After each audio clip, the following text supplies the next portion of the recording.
So good morning guys. तो चलिए start करते हैं आज की यानी कि 19 सितंबर के इंपॉर्टेंट करंट अफेयर्स को। देखिए पहला प्रश्न क्या है आपका कि अभी हाल ही में पंजाब के जो मुख्यमंत्री हैं उन्होंने इस्तीफा दे दिया अपने पद से। नाम बताइए उनका। उनका नाम आप जानते हैं, कप्तान अमरिंदर सिंह है। कांग्रेस पार्टी से मुख्यमंत्री थे ये पंजाब के अभी तक, कैप्टन अमरिंदर सिंह। इन्होंने अपने पद से इस्तीफा दे दिया है। अब नए कौन बनेंगे वो नाम ज्यादा इंपॉर्टेंट होगा और वो भी एक आध दिन में आ जाएगा। बाकी देखो, भूपेंद्र पटेल अभी हमने पढ़ा था, गुजरात के नए मुख्यमंत्री बने थे। बनवारी लाल पुरोहित की बात करेंगे तो ये अभी तक तमिलनाडु में गवर्नर थे, उसके बाद इन्हें पंजाब का गवर्नर बना दिया गया। और फिर तमिलनाडु में गवर्नर कौन बन गए, जो अभी तक नागालैंड में गवर्नर थे, यानी कि RN रवि। और फिर नागालैंड में कौन गवर्नर बन गए, तो असम के जो गवर्नर हैं जगदीश मुखी, उन्हीं को नागालैंड के गवर्नर का अतिरिक्त प्रभार एडिशनल चार्ज दे दिया गया। बाकी उत्तराखंड के भी नए गवर्नर बने थे, अभी उनका नाम है गुरमीत सिंह। ये तो गवर्नरों की बात होगी, राज्यपालों की बात होगी जो अभी कुछ दिन में चेंज हुए थे। बाकी मुख्यमंत्रियों की बात करेंगे तो असम के मुख्यमंत्री अभी बने थे कौन, हिमंत बिस्वा शर्मा। केरल के मुख्यमंत्री फिर से बने थे पिनाराई विजयन। तमिलनाडु के मुख्यमंत्री बने थे MK स्टालिन, द्रविड़ मुनेत्र कड़कम पार्टी से हैं। पुडुचेरी के मुख्यमंत्री बने थे कौन, N रंगासामी। कर्नाटक के कौन बने थे, बसवराज बम्मई। और उत्तराखंड के बने थे पुष्कर सिंह धामी। ये नाम भी याद रखना। बाकी बात पंजाब की है तो ये रहा मैप में पंजाब। देखो पंजाब की कैपिटल चंडीगढ़ हो गई है। अमरिंदर सिंह जो मुख्यमंत्री थे इस्तीफा दे ही दिया है।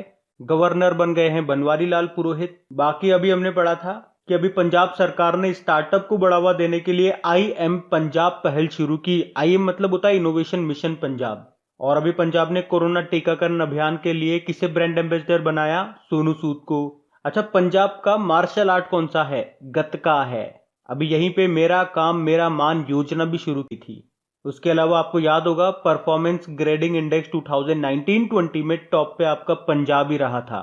और सबसे इंपॉर्टेंट पॉइंट कि ग्लोबल कोवैक्स अलायंस में शामिल होने वाला पहला भारतीय राज्य बना था पंजाब। और इसी के साथ मैंने आपको याद करवाया था, कोवैक्स पहल के तहत मुफ्त टीका पाने वाला पहला देश बना था घाना। ये प्रश्न एग्जाम में आया था। अच्छा, पंजाब का भी 23वां जिला कौन सा बना था, मलेरकोटला बना था, संगरूर जिले से अलग होकर के। यहीं पे चलती है आशीर्वाद योजना, जिसमें सहायता राशि को 21,000 रुपए से बढ़ा करके 51,000 रुपए कर दिया गया। पहले इस पहल का नाम शगुन योजना हुआ करता था। इसमें क्या होता है, गरीब परिवार की बेटियों को शादी के समय सहायता राशि दी जाती है। और होला मोहल्ला त्योहार पूछेंगे कहाँ मनाते हैं, तो पंजाब में मनाते हैं। पंजाब में ही लाल लकीर मिशन शुरू हुआ था। हर घर पानी हर घर सफाई मिशन यहाँ पे शुरू हुई थी। DG नेस्ट मोबाइल एप्लीकेशन यहाँ पे लॉन्च हुआ था। ई दाखिल पोर्टल भी यहीं पे लॉन्च हुआ था। बसेरा योजना यहाँ पे शुरू हुई थी। और पंजाब की पहली महिला मुख्य सचिव कौन बनी थी, विनी महाजन। तो ये सारे पॉइंट ध्यान रखना, बढ़ते हैं। फिर अगला और इंपॉर्टेंट प्रश्न है कि ease of doing business report यानी कि व्यापार सुगमता सूचकांक ये कौन सा संगठन जारी करता है, तो आंसर होगा वर्ल्ड बैंक। तो अभी ये न्यूज में इसलिए है क्योंकि वर्ल्ड बैंक इस रिपोर्ट को बंद करने जा रहा है। और ऐसा क्यों, क्योंकि साल 2018 और 2020 की रिपोर्ट में वर्ल्ड बैंक पर डेटा अनियमितता यानी कि इरेगुलरिटीज को लेकर के काफी सवाल खड़े हुए हैं। मतलब इस रिपोर्ट में डेटा ठीक से कलेक्ट नहीं किया जाता, जिसकी वजह से किसी देश की रैंकिंग ऊपर तो किसी देश की रैंकिंग नीचे आती है, जबकि जमीनी स्तर पर यानी कि वास्तव में ऐसा नहीं होता है। जैसे कि उदाहरण के तौर पे बात करें तो चिली की रैंक इस रिपोर्ट में 2014 से लगातार गिरती हुई दिखाई जा रही है, लेकिन वास्तव में वहां पे तो निवेश और विनिर्माण काफी तेजी से हो रहा है। तो एक्चुअल में इसकी सबसे बड़ी कमी यह है कि इसमें केवल देश की आर्थिक जो राजधानी होती है उसको आधार बना करके पूरे देश की रैंकिंग कर दी जाती है। जैसे कि अगर भारत में बात करेंगे तो दिल्ली और मुंबई की स्थिति के अनुसार पूरे देश की रैंकिंग कर दी जाती है, जो कि सही बात नहीं है। अगर आप पूछोगे कि इस रिपोर्ट में टोटल कितने मानक होते हैं जिनको कंसीडर किया जाता है रैंकिंग देते वक्त, तो 10 मानक होते हैं, 10 स्टैंडर्ड्स होते हैं। ये भी ध्यान रखो। और ये तो बात हो गई ease of doing business report. आपसे पूछा जाएगा कौन जारी करता है, तो वर्ल्ड बैंक जारी करता है। इसके अलावा वर्ल्ड बैंक और कौन कौन से रिपोर्ट या इंडेक्सेस को जारी करता है, तो वर्ल्ड डेवलपमेंट रिपोर्ट हो गया, ग्लोबल इकोनॉमिक प्रोस्पेक्ट्स रिपोर्ट हो गया, रेमिटेंस रिपोर्ट हो गया, ईज ऑफ लिविंग इंडेक्स हो गया, यूनिवर्सल हेल्थ कवरेज इंडेक्स हो गया, द सर्विस ट्रेड रेस्ट्रिक्टिवनेस इंडेक्स हो गया। तो ये कुछ इंपॉर्टेंट इंडेक्सेस है जिनको वर्ल्ड बैंक के द्वारा जारी किया जाता है, ये याद रखना। बाकी वर्ल्ड बैंक की अगर हम लोग बात करते हैं, देखो एक तो वर्ल्ड बैंक हो गया और इंटरनेशनल मॉनेटरी फंड हो गया। इनकी स्थापना 1944 में अमेरिका के न्यू हैम्पशायर में ब्रेटन वुड्स सम्मेलन के दौरान हुई थी। और आपको बता दूं, याद रखना, international bank for reconstruction and development को ही वर्ल्ड बैंक कहा जाता है। वर्ल्ड बैंक का हेडक्वार्टर वॉशिंगटन डीसी में है। इसके अध्यक्ष कौन है? डेविड मालपास हैं। और वर्ल्ड बैंक की एमडी सीएफओ बनी थी अंशुला कांत, ये पहली महिला सीएफओ हैं। चलिए फिर बताइए, अभी भारत और किस देश के बीच में संयुक्त सैन्य अभ्यास जिसका नाम है सूर्य किरण 15 का आयोजन किया जाएगा? तो आंसर होगा नेपाल। तो भारत और नेपाल के बीच होता है ये संयुक्त सैन्य अभ्यास जिसका नाम है सूर्य किरण 15, मतलब ये इसका 15वां एडिशन है। कब से होगा? 20 सितंबर से ये शुरू होगा। कहां पे होगा? उत्तराखंड के पिथौरागढ़ में होगा। और पिछले साल 2020 में कोविड-19 के कारण ये नहीं हुआ था, उससे पहले 2019 में ये हुआ था नेपाल में। अच्छा, अब एक्सरसाइज वाला क्वेश्चन है, और एक आध दिन पहले ही अभी 2021 की सारी इंपॉर्टेंट एक्सरसाइज को हमने एक साथ रिवाइज किया था। अब मैं आपसे कुछ क्वेश्चंस पूछूंगा, देखते हैं आप में से किस किस को याद है। आप मुझे बताइए कि सिम्बेक्स, SIMBEX, सिम्बेक्स नाम की एक्सरसाइज भारत और किस देश के बीच में हुई थी और कहां पे हुई थी? उसके अलावा काजिंद, KAZIND, काजिंद नाम की एक्सरसाइज भारत और किस देश के बीच में हुई और कहां पे हुई? और अभी उत्तराखंड के रानीखेत में एक एक्सरसाइज हुई थी, वो भी आप बताइए कौन सी वो एक्सरसाइज है और किस देश के साथ में की गई है। बाकी बात यहाँ पे नेपाल की है, तो ये रहा मैप में नेपाल। देखो, नेपाल की कैपिटल काठमांडू है, और काठमांडू में आपको सार्क का हेडक्वार्टर मिल जाएगा। करेंसी नेपाली रुपया है। प्रेसिडेंट है विद्या देवी भंडारी, और प्रधानमंत्री कौन है? शेर बहादुर देवबा। और अगर आपसे पूछा जाए कि नेपाल भारत के कितने राज्यों के साथ सीमा बनाता है, तो 5 राज्य। कौन कौन से? उत्तराखंड, यूपी, बिहार, पश्चिम बंगाल और सिक्किम। और नेपाल में भारतीय राजदूत कौन है? विनय मोहन क्वात्रा है। तो ये ध्यान रखना। बढ़ते आगे। फिर बताइए, अभी हाल ही में विश्व बांस दिवस कब मनाया गया? तो आंसर होगा 18 सितंबर को। तो बांस के लाभों के बारे में जागरूकता बढ़ाने और रोजमर्रा के उत्पादों में इसके उपयोग को बढ़ावा देने के लिए हर साल 18 सितंबर को ये वर्ल्ड बैम्बू डे के रूप में मनाया जाता है। बांस, याद रखना, ये एक प्रकार की घास ही है। और इस बार की थीम क्या है? #Plant bamboo, it is time to plant bamboo.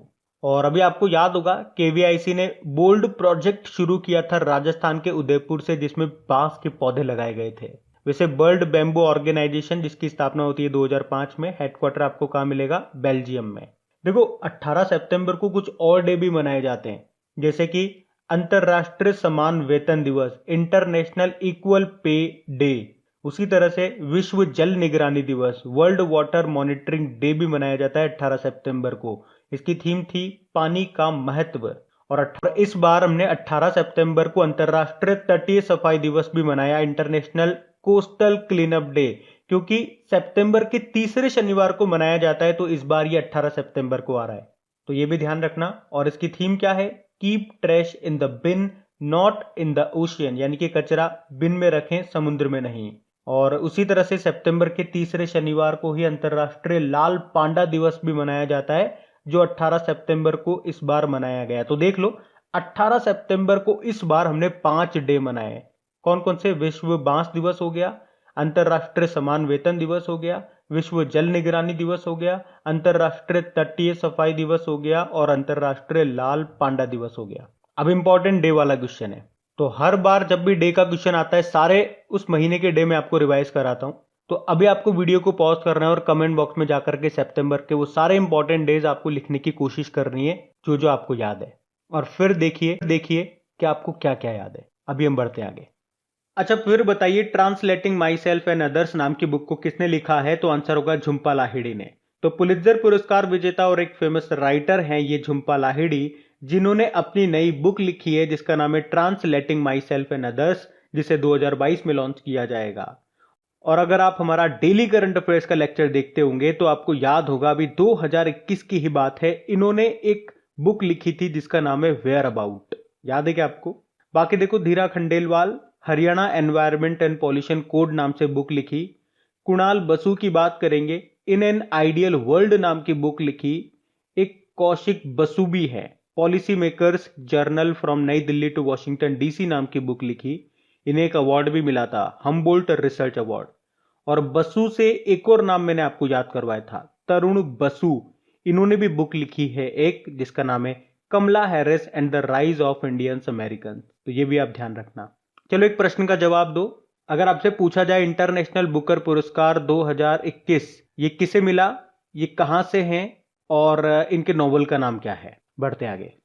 अच्छा बताइए, अभी हाल ही में जारी बीजिंग 2022 शीतकालीन खेलों का आधिकारिक मोटो क्या है? तो आंसर होगा together for a shared future. तो अभी आयोजन टीम ने ओलंपिक और पैरालंपिक शीतकालीन खेलों यानी कि विंटर गेम्स जो हैं ये बीजिंग ओलंपिक्स जो 2022 में होंगे उसके ऑफिशियल मोटो को जारी किया है, जो क्या है? Together for a shared future. तो ये 2022 में होंगे, विंटर ओलंपिक्स हैं, 4 से 20 फरवरी तक होंगे ये। कहां पे? बीजिंग चाइना में होंगे। बाकी अल्टियस, सीटियस, फोर्टियस, कम्युनिटर, ये याद है कि आपको ओलंपिक का आदर्श वाक्य है। ये मैं आपको क्यों बता रहा हूं? क्योंकि अभी इसमें एक बदलाव हुआ था। ये आगे के जो 3 शब्द हैं वो तो एज इट इज हैं, ये चौथा शब्द इसमें ऐड किया गया था, कम्युनिटर। तो ये याद रखना। बाकी यूनाइटेड बाय इमोशन ये टोक्यो ओलंपिक का मोटो रहा था, और अब बीजिंग ओलंपिक का आपने देख ही लिया है, together for a shared future, ये आप ध्यान रखना। बाकी देखो ये भी प्रश्न आएगा, आपसे पूछा जाएगा कि बीजिंग ओलंपिक का शुभंकर क्या है, मैस्कॉट क्या है? तो बिंग ड्वेन ड्वेन और श्वेन रॉन रॉन। बाकी टोक्यो ओलंपिक की बात करेंगे तो मिराइतोवा और सोमाइती था। सोमाइती टोक्यो पैरालंपिक का था। देखो इंटरनेशनल ओलंपिक कमेटी से 2 प्रश्न और याद रख लो। इसका हेडक्वार्टर आपको मिलेगा लुजेन स्विट्जरलैंड में, और इसके अध्यक्ष हैं थॉमस बक। बढ़ते आगे। अच्छा बताइए, अभी हाल ही में एलआईसी ने किस नाम से एक एप्लीकेशन लॉन्च किया? तो आंसर होगा प्रगति। तो अभी एलआईसी ने अपने विकास अधिकारियों के द्वारा उपयोग के लिए एक नया मोबाइल एप्लीकेशन को लॉन्च किया जिसका नाम रखा है प्रगति। प्रगति की फुल फॉर्म भी है performance review application growth and trend indicator. इसी तरह से आपको याद होगा अभी एलआईसी ने अपने एजेंटों के लिए भी एक मोबाइल एप्लीकेशन लॉन्च किया था, उसका नाम रखा था आनंद। देखो एलआईसी की बात करें, स्थापना 1956 में होती है, मुंबई में हेडक्वार्टर है और इसके अध्यक्ष हैं एमआर कुमार। अभी इसने आरोग्य रक्षक स्वास्थ्य बीमा योजना भी शुरू की थी, ये भी ध्यान रखना। बढ़ते हैं आगे। अच्छा बताइए, अभी हाल ही में किसे 2021 फ्री मीडिया पायनियर अवार्ड से सम्मानित किया गया? तो आंसर होगा द वायर को। तो भारतीय समाचार पोर्टल है ये द वायर, जिसको वियना स्थित इंटरनेशनल प्रेस इंस्टीट्यूट के द्वारा स्थापित 2021 फ्री मीडिया पायनियर अवार्ड मिला है। तो वार्षिक फ्री मीडिया पायनियर अवार्ड की स्थापना 1996 में इंटरनेशनल प्रेस इंस्टीट्यूट के द्वारा उन मीडिया संगठनों को मान्यता देने के लिए की गई थी जो बेहतर पत्रकारिता और समाचार एक्सेस के लिए नवाचार कर रहे हैं। नवाचार मतलब होता है इनोवेशन, तो ये ध्यान रखना। बढ़ते आगे। अच्छा बताइए, अभी हाल ही में किस राज्य की हाथी मिर्च और तामेंगलोंग संतरा को जीआई टैग दिया गया? तो आंसर होगा मणिपुर। तो अभी मणिपुर के जो मुख्यमंत्री हैं कौन? एन बीरेन सिंह, उन्होंने घोषणा की है कि वहां की प्रसिद्ध जो हाथी मिर्च है और तामेंगलोंग संतरा है उसे जीआई टैग मिल गया है। और मिर्च से आपको याद होगा कुछ समय पहले सिक्किम की डले खुरसिनी मिर्च को जीआई टैग मिला था, और गोवा की इसी तरह से 2 मिर्च हैं, हरमल मिर्च और खोला चिली, उनको भी जीआई टैग मिल चुका है। तो मिर्च से ये 2-3 पॉइंट एक साथ लिख लेना आप। और अभी पिछले महीने हम लोगों ने पढ़ा था पश्चिम बंगाल की 2 मिठाइयां हैं सरभजा और सरपुरिया, इनको भी जीआई टैग मिलेगा। लेकिन यहां तो बात मणिपुर की है, तो ये रहा मैप में मणिपुर। देखो मणिपुर की कैपिटल इंफाल है, मुख्यमंत्री एन बीरेन सिंह हो गए हैं। अभी नए गवर्नर बने थे यहाँ पे, क्या नाम है उनका? एल गणेशन है। और देखो मणिपुर में एक झील आपको मिलेगी लोकटक झील, और इसी को फ्लोटिंग लेक भी कहा जाता है, और जिस पे आपको दुनिया का एकमात्र तैरता हुआ नेशनल पार्क भी मिलेगा जिसको कहते हैं काबुल लामजाओ नेशनल पार्क। ये जो लोकटक झील है ना, ये नॉर्थ ईस्ट इंडिया की सबसे बड़ी मीठे पानी की झील है। वैसे भारत की सबसे बड़ी तो वुलर झील है जो आपको जम्मू कश्मीर में मिलेगी। और कुछ समय पहले मणिपुर के काले चावल को भी जीआई टैग मिला था। और मणिपुर से आपको याद होगा ज्ञानेंद्रो निगोंगबाम का नाम, हॉकी इंडिया के प्रेसिडेंट बने थे। उसी तरह से मणिपुर से डॉक्टर थंगजाम थबाली सिंह का नाम भी याद होगा, जिन्हें जापान का सर्वोच्च नागरिक सम्मान मिला था, ऑर्डर ऑफ राइजिंग सन। और यहाँ का स्टेट एनिमल क्या है? हिरण है, जिसको संगई बोलते हैं। और संगई से आपको याद आएगा संगई फेस्टिवल कहाँ पे मनाया जाता है? मणिपुर में। यहीं पे ही लाई हराओबा फेस्टिवल भी मनाया जाता है। अभी मणिपुर में ही मोमा मार्केट मोबाइल एप्लीकेशन भी लॉन्च किया गया था ताजी सब्जियों की होम डिलीवरी के लिए। यहीं पे ही आजीविका सहायता योजना भी शुरू की गई थी। देखो मणिपुर की है मीराबाई चानू, वेटलिफ्टर हैं ये। अभी टोक्यो ओलंपिक 2020 में 49 किलोग्राम कैटेगरी में सिल्वर मेडल जीता था इन्होंने। एमसी मैरी कॉम भी यहीं से हैं, मीराबाई चानू भी यहीं से हैं और मीना कुमारी भी यहीं से हैं। और मणिपुर का मार्शल आर्ट क्या है? थांग टा है। तो ये भी ध्यान रखना। बढ़ते आगे। फिर बताइए, क्राइम इन इंडिया रिपोर्ट 2020 के अनुसार वर्ष 2020 के दौरान किस राज्य में अपहरण की सबसे ज्यादा वारदात हुई है? तो आंसर होगा उत्तर प्रदेश। तो अभी क्राइम इन इंडिया 2020 नाम से एक रिपोर्ट जारी की गई है। अच्छा, कौन जारी करता है इस रिपोर्ट को? तो नेशनल क्राइम रिकॉर्ड ब्यूरो। और उसने अलग अलग कैटेगरी में बताया, जैसे कि अपहरण के मामले में उत्तर प्रदेश टॉप पे है, उसी तरह से हत्या के मामले में उत्तर प्रदेश टॉप पर है। लेकिन अगर बात करोगे सांप्रदायिक हिंसा 2020 में, ये उत्तर प्रदेश में 0 रही है। और सांप्रदायिक हिंसा के मामले में फिर नंबर 1 पे कौन है? पूर्वोत्तर दिल्ली। सेकंड नंबर पे बिहार है। उसी तरह से दुष्कर्म के मामले में राजस्थान टॉप पे बताया गया। तो ये अलग अलग कैटेगरी से आप ध्यान रखना। बढ़ते हैं आगे।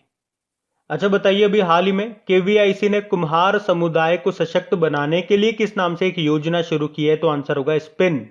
तो अभी केवीआईसी यानी कि खादी और ग्रामोद्योग आयोग ने प्रधानमंत्री नरेंद्र मोदी के जन्मदिन, यानी कि जिसे आप सेवा दिवस के रूप में मनाते हैं, तो उस दिन ये स्पिन नाम से एक योजना शुरू की है, यानी कि 17 सितंबर की बात है। ये स्पिन का मतलब हो गया strengthening the potential of India, Bharat की क्षमता को मजबूत करना। तो इस योजना के तहत केवीआईसी कुम्हारों को बैंकों से आसान ऋण प्राप्त करने की सुविधा देगा। और इस स्पिन योजना का उद्देश्य क्या है? बेसिकली भारत को मिट्टी के बर्तनों के क्षेत्र में आत्मनिर्भर बनाना। केवीआईसी मतलब क्या हो गया? Khadi and village industries commission. स्थापना 1956 में ही होती है, जब एलआईसी की होती है। इसका भी हेडक्वार्टर मुंबई में है और इसके चेयरपर्सन कौन है? विनय कुमार सक्सेना। तो अब बात करेंगे कल के वीडियो में पूछे गए प्रश्न के उत्तर की। तो कल के वीडियो में आपसे पूछा था कि किसने कार्बन डाइऑक्साइड कैप्चर करने के लिए भारत का पहला संयंत्र चालू किया? तो आंसर होगा टाटा स्टील ने। आप सभी ने प्रश्न का बिल्कुल सही उत्तर दिया है। और गाइज, लास्ट में एक बार मैं आप लोगों को याद दिला दूं, अगर वीडियो अच्छा लगा हो, हेल्पफुल लगा हो, तो प्लीज इसे लाइक करके अपने दोस्तों के साथ में, या जो भी आपका स्टडी ग्रुप है, प्लीज एक बार वहां पे इस लिंक को शेयर जरूर कर देना। और हाँ, अगर आप में से कोई इस वीडियो को वेरी फर्स्ट टाइम देख रहे हैं तो आपको बता दूं, इसके अलावा डेली करंट अफेयर्स के रिविजन के लिए एक ऑडियो में पर डे बना रहा हूं। उस ऑडियो को आप जरूर सुना करें। नीचे डिस्क्रिप्शन में ऑडियो रिवीजन के नाम से एक लिंक दिया गया है। जब उस लिंक पे आप क्लिक करेंगे तो आपको मेरी एक ऑडियो प्रोफाइल मिलेगी। वहां पे फॉलो का ऑप्शन आ जाएगा, उस पर क्लिक करके आप मुझे फॉलो कर लीजिए, जिससे कि आपको सभी इंपॉर्टेंट टॉपिक्स की ऑडियोज मिलती रहे। Thank you guys.